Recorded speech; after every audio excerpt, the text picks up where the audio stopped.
বগুড়া মানে কৃষি আর সবজির সমৃদ্ধ জনপদ। তবে এবার সেই বগুড়াতেই কাঁচা মরিচের ঝাঁজে নাকাল সাধারণ মানুষ।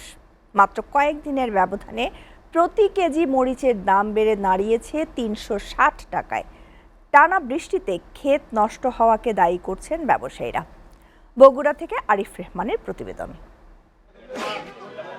মরিচ নিয়ে যেন রীতিমতো লঙ্কাকাণ্ড চলছে। হঠাৎ করেই বেড়েছে কাঁচা মরিচের দাম। মরিচ চাষে বিখ্যাত অঞ্চল বগুড়া, সেখানে এখন মরিচের ঝাঁজ সবচেয়ে বেশি। খুচরা বাজারে প্রতি কেজি কাঁচা মরিচ বিক্রি হচ্ছে ৩৪০ থেকে ৩৬০ টাকায়। এমন দামে সাধারণ ক্রেতাদের চক্ষু যেন চড়ক গাছে উঠেছে। সপ্তাহখানেক আগেও এই মরিচ বিক্রি হয়েছে প্রতি কেজি ১০০ টাকার উপরে। কাঁচা মরিচ বিক্রি হচ্ছে আজকে আপনার কারেন্টটা ৩৬০ টাকা কেজি আর দেশিটা ৩২০ টাকা কেজি। কাঁচা মাল একদম অতিরিক্ত বেশি বৃদ্ধি হয়ে গেছে। বিক্রি হচ্ছে, মরিচ ছাড়া তো তরকারি হবে না।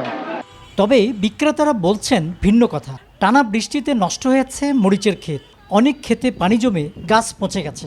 এতে কমেছে বাজারে সরবরাহ, আর তাতেই ঊর্ধ্বমুখী হয়েছে দাম।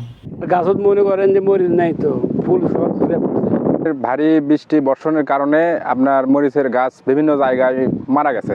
অচিরেই দাম কমতে পারে, এমন কথা জানালেন এই ব্যবসায়ী। হাটের বাজারটাই বেশি মাল আমদানি, কারণ আপনি জানেন বৃষ্টি বাদল হওয়ার কারণে কিছু মাল ক্ষতিগ্রস্ত হয়েছে, এই জন্য একটু এই অবস্থা। কিন্তু আমাদের বগুড়া যে নতুন মাল নামে ধরেন এই এক সপ্তাহ নতুন মাল নেমে যাবে। আমি ২-১ দিনের মধ্যে বাজার স্বাভাবিক আছে, টেনশন কারণ। কাঁচামরিচের এই আগুন শুধু বাজারেই নয়, পুড়িয়ে দিচ্ছে নিম্ন ও মধ্যবিত্তের স্বপ্ন, সঞ্চয় আর মাসের হিসাবও।